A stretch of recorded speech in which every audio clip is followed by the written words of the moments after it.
Like Maja Bharat ಆದ್ಮೇಲೆ ಎಲ್ಲೋ ಒಂದ್ ಕಡೆ ಮರೆ ಆಗ್ಬಿಟ್ರಿ. ಶೋ ಮಾಡಿದ್ರೆ ಎಲ್ಲೋ ಮತ್ತೆ ಡ್ಯಾಮೇಜ್ ಆಗ್ಬಿಡುತ್ತೇನೋ.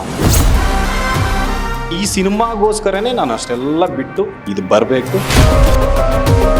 ಸೊ ಈಗ ಆ ವೃತ್ತಿಯನ್ನು ನೀವು ಕಂಟಿನ್ಯೂ ಮಾಡ್ತಾ ಇದ್ದೀರಾ ಹೇಗೆ ಅಂತ? ಕೆಲಸ ಬೇಕು, ಊಟ ಬೇಕು, ಆಟ ಓಡಿಸ್ಬೇಕು. ನನಗೆ ಗೊತ್ತಿರೋದು ಅದೊಂದು, ಓದಿರೋದು ನಾನು 9ನೇ ಕ್ಲಾಸು. ಇನ್ನೇನು ಮಾಡಬೇಕು? ಅವಾಗ ದರ್ಶನ್ ಸರ್ನ ನಾನು ಮೀಟ್ ಮಾಡಿದೆ. ಏನೋ ಬಂದೇನೋ ಅಂದರು. ಅಣ್ಣ ಬಂದೆ ಅಣ್ಣ, ಏನು ಮಾಡ್ತಿದ್ಯಾ? ಇದೇ ಥರ ಮಾಡ್ತಾ ಇದ್ದೀನಿ ಅಣ್ಣ, ಬೇರೆ ಏನಾರು ಮಾಡೋದಲ್ವೇನೋ, ಯಾಕೋ ಆಟ ಓಡಿಸ್ಕೊಂಡಿದ್ದೀಯ ಅಂತಂದು ಹೋಗ್ಬಿಟ್ಟು ಅವ್ರು ಬೈಸಿ ಇಟ್ಕೊಂಡೆ. ಇಷ್ಟು ತಪ್ಪ ಹಿಂಗೆ ಇಟ್ಕೊಂಡೆ. ಅಣ್ಣ ನನ್ನಿಂದ ಏನಾದರೂ ತಪ್ಪಾಗಿದೆ ಅಣ್ಣ, ಏನೇನಿಲ್ಲ ಚೆನ್ನಾಗಿ ಮಾಡ್ತಿದ್ಯಾ, ಮಾಡಿ ಬಾಡಿ ಗಿಡಿ ಎಲ್ಲ ಮಾಡ್ಕೊ ಅಂತಂದ್ರು. ನಿಮ್ಗೆ ಏನು ಅನ್ನಿಸ್ತು ಫಸ್ಟ್? ಹೇಗೆ ರಿಯಾಕ್ಟ್ ಮಾಡಿದ್ರಿ? ನೊಂದಿದ್ದೀನಿ, ಹತ್ತಿದ್ದೀನಿ. ದರ್ಶನ್ ಅವರಿಗೆ ಇದು ಟಾಂಟ್ ಮಾಡೋ ಥರ ಇದೆ ಅನ್ನೋ ಥರ ಎಲ್ಲ ಸಿಕ್ಕಾಪಟ್ಟೆ ಸುಮ್ಮನೆ ಇದಾಗ್ತಾ ಇದೆ ಆ್ಯಕ್ಚುಲಿ. ಸುಮ್ಮನೆ ಮಾಡೋರಿಗೆ ಏನು ಮಾಡೋಕ್ಕತ್ತೆ ಸರ್, ಮಾಡಲಿ. ನಿಮ್ಮ ಎಕ್ಸ್ಪೆನ್ಸಸ್ಗಳನ್ನು ಹೇಗೆ ಮ್ಯಾನೇಜ್ ಮಾಡ್ತಿದ್ದೀರಾ ಈಗ ಅಂತ? ರ್ಯಾಪಿಡೋ ಮಾಡ್ತೀನಿ, ಝೊಮ್ಯಾಟೊ ಮಾಡ್ತೀನಿ, ಸ್ವಿಗ್ಗಿ ಮಾಡ್ತೀನಿ. ನಮಸ್ಕಾರ ಸ್ನೇಹಿತರೆ, ನ್ಯಾಷನಲ್ ಟಿವಿ ಅರ್ಪಿಸುವ ಈ ಒಂದು ವಿಶೇಷ ಸೆಗ್ಮೆಂಟ್ಗೆ ಸ್ವಾಗತ. ನಾನು ಸುಜಯ್ ರಾಜ್. ಸ್ನೇಹಿತರೆ, ಮಜಾ Bharat Avinash A junior D boss ಅಂತಂದ್ರೆ ಯಾರಿಗೆ ಗೊತ್ತಿಲ್ಲ ಹೇಳಿ. ಮಜಾ ಭಾರತ ಶೋ ಮೂಲಕ ಸಾಕಷ್ಟು ಸದ್ದು ಮಾಡಿದ್ರು. ಅದಾದ ನಂತರ ಯಾಕೋ ಗೊತ್ತಿಲ್ಲ ಮರೆ ಆಗ್ಬಿಟ್ರು. ಯಾವುದೇ ಕಾರ್ಯಕ್ರಮಗಳಲ್ಲೂ ಕೂಡ ಅವ್ರು ಕಾಣಿಸ್ಕೊಳ್ಳಿಲ್ಲ. ಮಜಾ ಭಾರತಕ್ಕೆ ಬರೋದಕ್ಕೂ ಮೊದಲು ಅವರು ಆಟೋ ಚಾಲಕರಾಗಿ ಕೆಲಸ ಮಾಡ್ತಾ ಇದ್ರು. ಸದ್ಯಕ್ಕೆ ಒಂದು ಸಿನಿಮಾ ಮೂಲಕ ಅವರು ನಮ್ಮನ್ನೆಲ್ಲ ರಂಜಿಸ್ಲಿಕ್ಕೆ ಬರ್ತಾ ಇದ್ದಾರೆ. ಅದು ಕೂಡ ನಮ್ಮ ಕ್ಯಾಡ್ಬರೀಸ್ ಧರ್ಮ ಕೀರ್ತಿರಾಜ್ ಅವ್ರ ಜೊತೆಗೆ ಒಂದು ಸಿನಿಮಾ ಮಾಡ್ತಾ ಇದ್ದಾರೆ. ಆ ಸಿನಿಮಾ ಯಾವುದು, ಈಗ ಅವ್ರು ಏನು ಮಾಡ್ತಿದ್ದಾರೆ, ಅದೆಲ್ಲವನ್ನ ಅವ್ರ ಹತ್ರನೇ ಕೇಳ್ತಾ ಹೋಗೋಣ. ಬನ್ನಿ, ಇವಾಗ ನಮ್ಮ ಜೊತೆಗೆ ಜೂನಿಯರ್ ಡಿ ಬಾಸ್ ಅಂದ್ರೆ ಮಜಾ ಭಾರತ ಅವಿನಾಶ್ ಇದ್ದಾರೆ, ಮಾತಾಡಿಸ್ತಾ ಹೋಗೋಣ. ಅವಿನಾಶ್ ಅವರೇ ನಮಸ್ಕಾರ. ನಿಮಗೆ ಹೇಗಿದ್ದೀರಾ? ಸರ್, ನೀವು? ನಾನು ಕೂಡ ಚೆನ್ನಾಗಿದ್ದೀನಿ. ಬಾಡಿ ಗಿಡಿ ಎಲ್ಲ ಚೆನ್ನಾಗಿದೆ. Thank you. So after like Maja Bharatha ಆದಮೇಲೆ ನಿಮ್ಗೊಂದು ಐಡೆಂಟಿಟಿ ಅಂತ ಸಿಕ್ಕಿತ್ತು. ಸೊ ನಿಮ್ಮದೇ ಆದಂತಹ ಪರ್ಫಾರ್ಮೆನ್ಸ್ ಮತ್ತು ನೀವು ಕಾಣಿಸ್ಕೊಂಡಂತಹ ರೀತಿ ಜನಗಳಿಗೆ ಇಷ್ಟ ಆಗಿತ್ತು. ಸೊ ಅದಾದಮೇಲೆ ಎಲ್ಲೋ ಒಂದು ಕಡೆ ಮರೆ ಆಗಿಬಿಟ್ರಿ. ಬಟ್ ಇನ್ಸ್ಟಾಗ್ರಾಮಲ್ಲಿ ರೀಲ್ಸ್ಗಳ ಮುಖಾಂತರ ಮತ್ತೆ ದರ್ಶನ ಕೊಡ್ತಾ ಇರ್ತೀರಾ ಆ್ಯಕ್ಚುಲಿ. ಸೊ ಯಾಕೆ ಈ ಒಂದು ಗ್ಯಾಪು? ಸೊ ಈ ಸಿನಿಮಾಗೋಸ್ಕರ ಕಾಯ್ತಾ ಇದ್ರಾ? ಇದು ಯಾವಾಗ ಮಾಡಿದ್ರಿ ಅಂತ? ಸರ್, ಇದು 2019 ನಾನು ಮಜಾ ಭಾರತ ಮಾಡೋ ಟೈಮಲ್ಲಿ sir, director sir Murali sir, ಅಂದರೆ ಈಗ ಸುರೇಶ್ ಸರ್ ಪ್ರೊಡ್ಯೂಸರ್ ಬಂದು ಈ ಥರ ಅಂತಂದ್ರೆ ಒಂದು 3 ಮಂತ್ಸ್ ಅಷ್ಟೇ ನಾನು ಮಜಾ ಭಾರತ ಮಾಡಿದ್ದೆ. ಅದಾದಮೇಲೆ ಬನ್ನಿ ಅಂತ ಹೇಳ್ಬಿಟ್ಟು ಸಿನಿಮಾ ಮಾಡ್ತಾಯಿದ್ದೆ. ದರ್ಶನ್ ಸರೇ ಕ್ಲಾಪ್ ಮಾಡಿದ್ದು ಅವಾಗಿರಲಿಲ್ಲ. ನಾನು ಅದಾದಮೇಲೆ ಬಂದೆ ಶೋ ಮಾಡ್ತಾ ಇದ್ದಾಗ. ನನಗೆ ಈ ಸಿನಿಮಾ ಒಂದು ಒಳ್ಳೆ ಕ್ಯಾರೆಕ್ಟರ್ ಅಂದರೆ ನನಗೆ ಫೀಲ್ ಗೊತ್ತಾಗ್ತಾಯಿದೆ. ನಾನು ಏನೂ ಮಾಡಿಲ್ಲ, 16-17 ಕ್ಯಾಮ್ರಾದಲ್ಲಿ ಆ್ಯಕ್ಟ್ ಮಾಡ್ತಾಯಿದ್ದೆ, ಎಲ್ಲ ಓಕೆ. ಆದರೆ ಫಸ್ಟ್ ಕ್ಯಾಮ್ರಾ ಫೇಸ್ ಮಾಡಿದಾಗ 1 ಕ್ಯಾಮ್ರಾ 2 ಕ್ಯಾಮ್ರಾ ಇಟ್ಟಾಗ ಐಬಾಲ್ ಮಾಡಬೇಕು ಅಂದರೆ ಸಿನಿಮಾ ರಿಯಾಲಿಟಿ ಶೋನೇ ಬೇರೆ, ಸೀರಿಯಲ್ಲೇ ಬೇರೆ, ಸಿನಿಮಾನೇ ಬೇರೆ, ಒಂದೊಂದು ಶೈಲಿ ಇದೆ ಸರ್. ಇದರಲ್ಲಿ ನಾನು ಕಲಿತಾಗ ಒಂದಷ್ಟು ತುಂಬ ಹೇಳ್ಕೊಟ್ಟಿದ್ದಾರೆ. ಮುರಳಿ ಸರ್ ಆಗಿರ್ಬೋದು, ಸುರೇಶ್ ಸರ್ ಆಗಿರ್ಬೋದು, ಒಂದಷ್ಟು ಜೊತೆಲಿದ್ದರು. ಧರ್ಮ ಸರು ತುಂಬ ಚೆನ್ನಾಗಿ ಹೇಳ್ಕೊಟ್ಟಿದ್ದಾರೆ. ಹಿಂಗೆ ಮಾಡಬೇಕು ಚಿನ್ನ, ಹಿಂಗೆ ಮಾಡಬೇಕು, ಅಷ್ಟೆಲ್ಲ ಹೇಳ್ಕೊಟ್ಟಿದ್ದಾಗ ನಾನು ಕೇಳಕ್ಕೆ ಮತ್ತೆ ಶೋ ಮಾಡಿದ್ರೆ ಎಲ್ಲೋ ಮತ್ತೆ ಡ್ಯಾಮೇಜ್ ಆಗಿಬಿಡುತ್ತೇನೋ, ಇಲ್ಲ ಸೀರಿಯಲ್ ಮಾಡಿಬಿಟ್ರೆ ಅಲ್ಲೇನೋ ನನ್ನ ಕ್ಯಾರೆಕ್ಟ್ರು ಏನೋ ಇಷ್ಟ ಆಗದೆ, ಜನಕ್ಕೆ ನಾನು ಇಷ್ಟ ಆಗದೆ ಇರ್ಬೋದು. ಅದೆಲ್ಲ ಕ್ಯಾಲ್ಕುಲೇಟ್ ಮಾಡಿದಾಗ ನನಗೆ ಬೇಡ. ಎಷ್ಟೋ ಆಫರ್ಸ್ ಬಂತು, ಲೀಡ್ ಮಾಡಿ ಸೀರಿಯಲ್ಸು, ಕಲರ್ಸ್ ಆಗಿ ತುಂಬ ಸರ್, ಎಲ್ಲ ತುಂಬ ಬಂತು. ಬಟ್ ನಾನು ಹೇಳ್ತಾಯಿದ್ದೆ ಸರ್, ನನ್ನ ಸಿನಿಮಾ ಇದೆ ಸರ್, ನೀವು ಕೊಡ್ತಾ ಇದ್ದೀರಾ, ನೀವು ಅನ್ನ ಕೊಡ್ತಾಯಿದ್ದೀರಾ, ಕೆಲಸ ಕೊಡ್ತಾಯಿರ ಬಾ ಅಂತ. ಬಟ್ ನನಗೆ ಇದೊಂದು ಅವಕಾಶ, ನನಗೆ ಸಿನಿಮಾ ರಿಲೀಸ್ ಆಗಿಬಿಡಿ, ಅದಾದಮೇಲೆ ನಾನೇ ನಿಮಗೆ ಫೋನ್ ಮಾಡ್ಬಿಟ್ಟು ನಾನೇ ಬಂದು ನಿಮ್ಮ ಹತ್ರ ಕೇಳ್ಕೊತೀನಿ ಸರ್. ನನಗೆ ತುಂಬ ಇಷ್ಟಪಟ್ಟು ಒಂದು ಧರ್ಮ ಸರ್ ಆಗಿರಿ ಎಲ್ಲ ಒಂದು ಒಳ್ಳೆ ಬಾಂಡಿಂಗಲ್ಲಿ ಒಂದು ಫ್ಯಾಮಿಲಿ ಥರ ಇದ್ದೀವಿ. ಮತ್ತು ಕ್ಯಾರೆಕ್ಟ್ರೂ ಅಷ್ಟೇ ವೆಯ್ಟೇಜ್ ಇದೆ. ಯಾವುದೋ ಸಣ್ಣ ಪುಟ್ಟ ಬಂದು ಹೋದ ಅಂತಂದಿದ್ರೆ ನಾನು ಜೊತೆಗೆ ಸೀರಿಯಲ್ ಮಾಡ್ಕೊಂಡೇ ಇದ್ಬಿಡ್ತೇನೆ. ದುಡ್ಡು ಹೊಟ್ಟೆ ಕಾಸಿಗೆ ಹೆಂಗೋ ದಿನ ದುಡ್ಡು ಸಿಗೋದು ಬಿಡಪ್ಪ, 4-5 ವರ್ಷ ನಾನು ಯಾಕೆ ಬೇಡ ಅಷ್ಟಾಗಲ್ಲಿ ಇದು ಮಾಡ್ಕೊಂಡು ಯಾಕೆ ಮಾಡಬೇಕಿತ್ತು. ಅದಕ್ಕೋಸ್ಕರನೇ ಅಂದರೆ ಈ ಸಿನಿಮಾಗೋಸ್ಕರನೇ ನಾನು ಅಷ್ಟೆಲ್ಲ ಬಿಟ್ಟು ಇದು ಬರಬೇಕು. ಅದು ಈ ಒಳ್ಳೆ ದಿನ ಬಂದಿದೆ. ನಿಮ್ಮ ಕೈಯಾರ ನೀವು ಇಂಟರ್ವ್ಯೂ ಮಾಡ್ತಾಯಿದ್ದೀರಿ, ಈ ಕ್ಷಣಕ್ಕೆ ಕಾಯ್ತಾ ಇದ್ದೆ ನಾನು. ಅದು ಸಿಕ್ಕಿದೆ. ಇಲ್ಲಿಂದ ಒಂದು ಒಳ್ಳೆ ಆ ಜನ ಎಲ್ಲ ಅಪ್ಕೊಳೋದಿದೆಯಲ್ಲ, ಅದು ಸಿಕ್ಕಿದ್ರೆ ಸಾಕು ಸರ್. ಇಷ್ಟು ಕಷ್ಟ ಎಲ್ಲ ನನಗೆ ಅಳಿಸೋಗ್ಬಿಡುತ್ತೆ. ಸೊ ಆಟೋ ಚಾಲಕರಾಗಿದ್ರೆ ಒಂದು ಅವಕಾಶ ಅಂತ ಬರುತ್ತೆ. ಸೊ ಕಲರ್ಸಿಗೆ ಬರ್ತೀರಾ, ಮಜಾ ಭಾರತ ಮಾಡ್ತೀರಾ. ಸೊ ಈಗ ಆ ವೃತ್ತಿಯನ್ನು ನೀವು ಕಂಟಿನ್ಯೂ ಮಾಡ್ತಾ ಇದ್ದೀರಾ ಹೇಗೆ ಅಂತ? ಮಾಡ್ತಾ ಇದ್ದೆ ಸರ್. ಅಂದರೆ ಲಾಕ್ಡೌನ್ ಟೈಮ್ ಆಯಿತು. ಅಂದರೆ 2019 ಆಯಿತು ಸೀಸನ್ ಕಲರ್ ಸೂಪರಲ್ಲಿ 2019 ಮಾಡಿದೆ. ಅದಾದಮೇಲೆ ಸೀಸನ್ 3 ಮುಗಿತು, ಸೀಸನ್ 4 ಕಲರ್ಸ್ ಕಣಕ್ಕೆ ಶಿಫ್ಟ್ ಆಯಿತು. ಚೆನ್ನಾಗಿ ನಡೀತು, ಒಂದು ಎಲ್ಲ ಆಯಿತು. ಬಟ್ ಲಾಕ್ಡೌನ್ ಆಯ್ತಲ್ಲ, ಕೆಲಸ ಬೇಕು, ಊಟ ಬೇಕು, ಆಟ ಓಡಿಸ್ಬೇಕು. ನನಗೆ ಗೊತ್ತಿರೋದು ಅದೊಂದು, ಓದಿರೋದು ನಾನು 9ನೇ ಕ್ಲಾಸು. ಇನ್ನೇನು ಮಾಡಬೇಕು?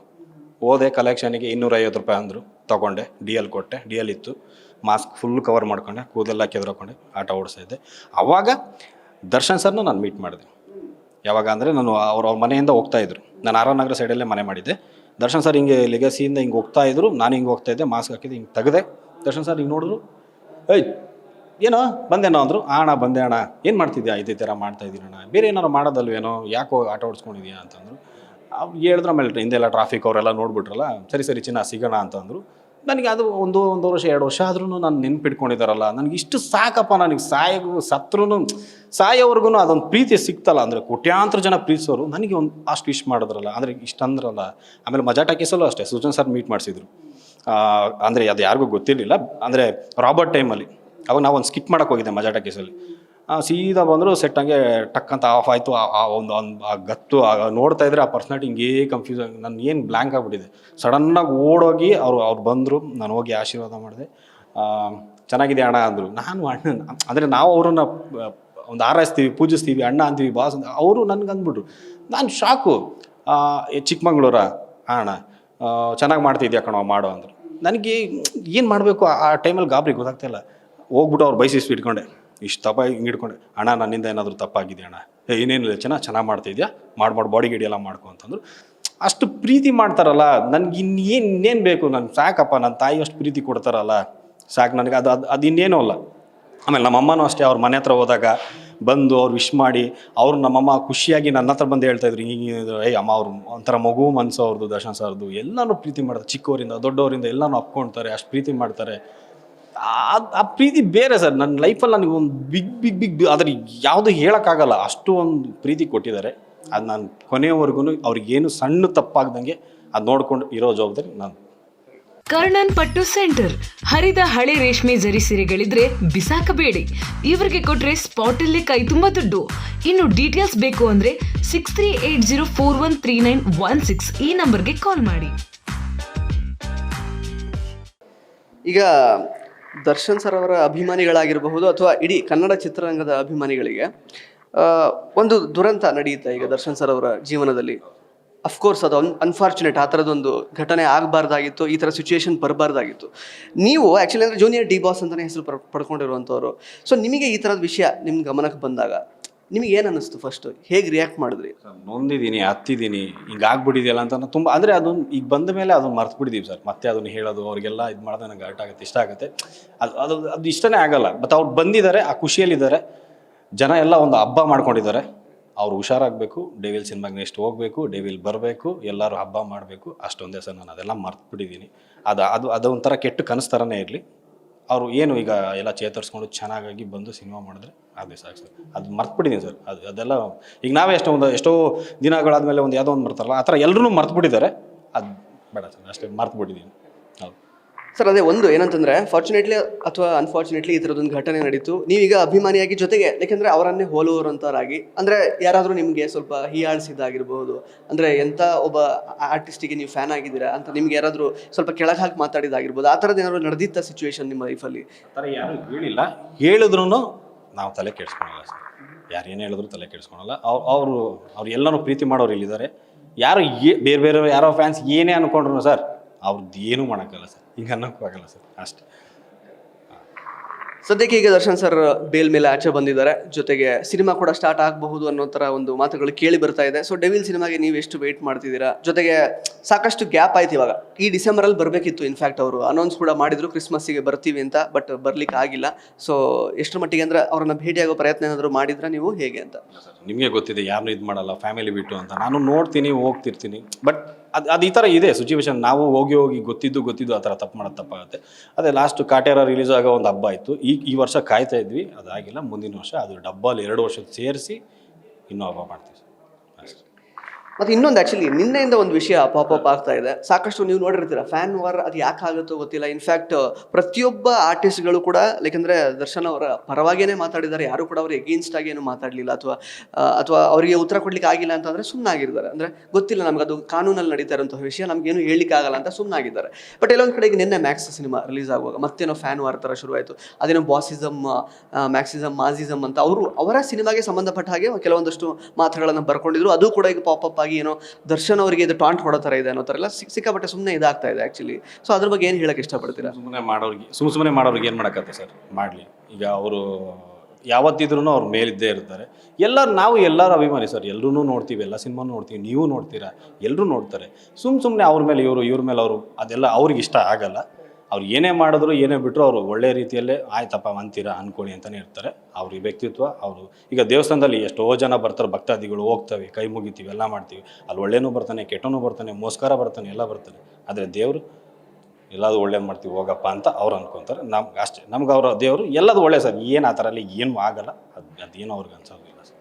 ಆದರೆ ಒಂದು ಹೇಳೋದಂದರೆ ಎಲ್ಲ ಫ್ಯಾನ್ಸು ಎಲ್ಲರದು ನೋಡಿ ಒಬ್ರಿಗೊಬ್ರು ಯಾಕೆ ಆ ಥರ ಮಾಡ್ತಾರೆ, ಅದು ತಪ್ಪದು. ಅದು ಸುಮ್ಮನೆ ಏನೋ ಅದು ಇದು ಮಾಡ್ಕೊಂಡು ಇದು ಮಾಡೋದಕ್ಕಿಂತ ಅವ್ರ ಅಭಿಮಾನಿ ಇವ್ರು ನೋಡಬೇಕು, ಇವ್ರ ಅಭಿಮಾನಿ ಅವ್ರು ನೋಡಬೇಕು. ಈಗ ನಮ್ಮ ಸಿನಿಮಾ ಎಲ್ಲರೂ ಬಂದು ನೋಡಿ, ನಾವೇನೋ ಆ ಥರ ಈ ಥರ ಅಂತ ಯಾರಿಗೂ ಹೇಳಲ್ಲ. ಅದೇ ಥರ ಕನ್ನಡ ಇಂಡಸ್ಟ್ರಿನ ಎಲ್ಲರೂ ಸೇರ್ಕೊಂಡು ಒಂದು ದೊಡ್ಡ ಮಟ್ಟಕ್ಕೆ ಎತ್ಕೊಂಡು ಹೋಗಬೇಕು ಸರ್. ಸುಮ್ಮನೆ ಕಿತ್ತಾಡ್ಕೊಂಡು ಜಗಳ ಮಾಡ್ಕೊಂಡು ಮನೇಲಿ ಏನೋ ಒಂದು ಸಣ್ಣ ಪುಟ್ಟ ತಪ್ಪಾಗುತ್ತೆ. ಈಗ ನಿಮಗೂ ನಮ್ಗೆ ಅಣ್ಣ ತಮ್ಮ ಅಂದಮೇಲೆ ನಮ್ಮ ಸಣ್ಣ ಪುಟ್ಟ ತಪ್ಪಾಗುತ್ತೆ, ಅಣ್ಣ ಬಾಣ ಅಂತೀವಿ, ಹಂಗೆ ಸರ್. ಅದು ಸಿನಿಮಾ ಅಂದಮೇಲೆ ಆ ಥರ ಬರಬೇಕು. ಸುಮ್ಮನೆ ಜಗಳ ಅಷ್ಟು ದೊಡ್ಡೋ ನಾನಲ್ಲ ಹೇಳೋನು, ನಾನು ಇನ್ನೂ ಚಿಕ್ಕೋನು, ಇವಾಗ ಇನ್ನೂ ಕಾಲಿಡ್ತಾ ಇರೋನು. ಹೇಳಿದರೆ ತಪ್ಪಾಯಿತು, ಅದು ಅಷ್ಟೇ ಸರ್. ಮತ್ತು ಅದಕ್ಕೂ ಇವನೇನು ದೊಡ್ಡ ಇವನ ಹೇಳೋಕ್ಕೆ ಅದಕ್ಕೆ ಇದಕ್ಕೆ ಅಂತಾರೆ. ನಾನು ಬೇರೆಯವ್ರ ಬಗ್ಗೆ ಇದು ಮಾಡಲ್ಲ. ನಮ್ಮ ದರ್ಶನ ನನ್ನ ಬಗ್ಗೆ ನಾನು ಅದು ಯಾವತ್ತು. ಹಾಂ. ಸೊ ಎಲ್ಲ ನಟರುಗಳ ಸಿನಿಮಾಗಳನ್ನ ನೋಡಬೇಕು ಅಂತ ಹೇಳಿದ್ರಿ, ನೀವು ನೋಡ್ತೀವಿ ಅಂತ ಹೇಳಿದ್ರಿ. ಸುದೀಪ್ ಅವರ ಮ್ಯಾಕ್ಸ್ ಸಿನಿಮಾ ನೋಡಿದ್ರ? ಅಕಸ್ಮಾತ್ ನೋಡಿಲ್ಲ ಅಂದರೆ ಯಾವಾಗ ನೋಡ್ತೀರಾ? ಸರ್ ಇಲ್ಲ, ನನಗೆ ನಮ್ಮ ತಾಯಿದು ಒಂದು ಆಪ್ರೇಷನ್ ಇತ್ತು ಮೇಜರು. ನಾನು ಯಾವ ಸಿನಿಮಾನೂ ನೋಡಿಲ್ಲ, ಯಾವುದೂ ಇದು ಮಾಡಿಲ್ಲ. ನನಗೆ ಅವ್ರ ಮೇನು ಇವತ್ತು ಅಂದರೆ ನಮ್ಮ ಅಕ್ಕನ ಮನೇಲಿ ಬಿಟ್ಟು ನಾನು ಇಲ್ಲಿ ಪ್ರೆಸ್ ಮೀಟಿಗೆ ಬಂದಿದ್ದೀನಿ. ಮೇಜರ್ ಅಂದರೆ ಅದು ಗರ್ಭಕೋಶ ಆಪ್ರೇಷನ್ ಇದೆ, ಹಾಗಾಗಿ ಅವ್ರಿಗೆ ಮಾಡಿಸಿ ಮನೇಲಿ ಬಿಟ್ಟು ಅಕ್ಕನ ಮನೇಲಿ ನಾನು ಬಂದಿರೋದು. ಹಾಗಾಗಿ ಯಾವುದೂ ನೋಡೋಕ್ಕಾಗಿಲ್ಲ ಸರ್. ಇದ್ದಿದ್ರೆ ಖಂಡಿತವಾಗ್ಲೂ ಎಲ್ಲರೂ ಎಲ್ಲದನ್ನು ನೋಡಿ. ನಮ್ಮ ಅಂದರೆ ಪರಿಸ್ಥಿತಿ ಇರುತ್ತಲ್ಲ, ಈಗ ನಮ್ಮ ತಾಯಿಗೆ ಅಷ್ಟೊಂದು ಆಪ್ರೇಷನ್ ಈ ಥರ ಎಲ್ಲ ಇದ್ದಾಗ ನಾನು ಹೋಗ್ಬಿಟ್ಟು ಸಿನಿಮಾ ನೋಡ್ಕೊಂಡು ಕೂರೋ ಮನ್ಸಂತೂ ನನಗಿಲ್ಲ. ಆ ನೋವು ಇದ್ದಾಗ ಆಪ್ರೇಷನ್ ಗೊತ್ತಿರುತ್ತೆ, ಆ ಇದ್ದಾಗ ನಾನು ನೋಡೋಕ್ಕಾಗಿಲ್ಲ ಸರ್. ಇದ್ದಿದ್ರೆ ಖಂಡಿತವಾಗೂ ನೋಡ್ತಾ ಇದ್ವಿ ಸರ್. ಅದೇ ಅವಿನಾಶ್ ಅವರೇ, ನೀವು ಹೇಳಿದ್ರಿ ಅಂದರೆ ಆಟೋ ಲೈಕ್ ಚಾಲನೆ ಮಾಡ್ತಾ ಇದ್ದೀನಿ ನಾನು ಈಗಲೂ ಕೂಡ ಅಂತ. ಸೊ ಅಪಾರ್ಟ್ ಫ್ರಮ್ ದಟ್ ಬೇರೆ ಏನಾದರೂ ಫೈನಾನ್ಷಿಯಲ್ ಸೋರ್ಸ್ ಇದೆಯಾ? ಈಗ ತಾಯಿಯವರ ಆಪ್ರೇಷನ್ ಆಗಿರ್ಬೋದು, ನಿಮ್ಮ ಎಕ್ಸ್ಪೆನ್ಸಸ್ಗಳನ್ನು ಹೇಗೆ ಮ್ಯಾನೇಜ್ ಮಾಡ್ತಿದ್ದೀರಾ ನೀವು ಈಗ ಅಂತ? ಸರ್ ಒಂದು ಸ್ವಲ್ಪ ಅಕ್ಕ ಇದು ಮಾಡ್ತಾರೆ, ಅಂದರೆ ಅಕ್ಕ ಒಂದು ಸ್ವಲ್ಪ ಅದು ಇದು ಕೊಡ್ತಾರೆ ಪಾರ್ಟ್ ಟೈಮ್. ಇಲ್ಲ ನಾನು ರ್ಯಾಪಿಡೋ ಮಾಡ್ತೀನಿ, ಝೊಮ್ಯಾಟೊ ಮಾಡ್ತೀನಿ, ಸ್ವಿಗ್ಗಿ ಮಾಡ್ತೀನಿ. ಇಲ್ಲ ಅಂತಂದರೆ ಏನೋ ಕಲೆಕ್ಷನ್ ತೊಗೊಂಡು ಆಟೋ ಓಡಿಸ್ಬೇಕಾದಲ್ಲ ಅಂತ ಅದನ್ನೂ ಮಾಡ್ತೀನಿ. ಹೆಂಗೂ ಬ್ಯಾಲೆನ್ಸ್ ಮಾಡ್ಕೊಂಡು ಮಾಡ್ತಾಯಿದ್ದೀನಿ. ಬಟ್ ಎಲ್ಲೋ ಹೋದರೆ ನನಗೆ ಸಿಗಲ್ಲ ಅಂತಲ್ಲ. ಇಷ್ಟು ವರ್ಷ ನಾನು ಕಷ್ಟಪಟ್ಟಿರೋದು ಈ ಸಿನಿಮಾಗೋಸ್ಕರ. ಅದು ಅದ್ರ ಮುಂದೆ ನನಗೆ ಇದೇನು ಕಷ್ಟ ಅನಿಸಲ್ಲ ಸರ್. ನಾನು ಕಷ್ಟದಂದೇ ಬಂದಿದ್ದೀನಿ ಅಂತೆ.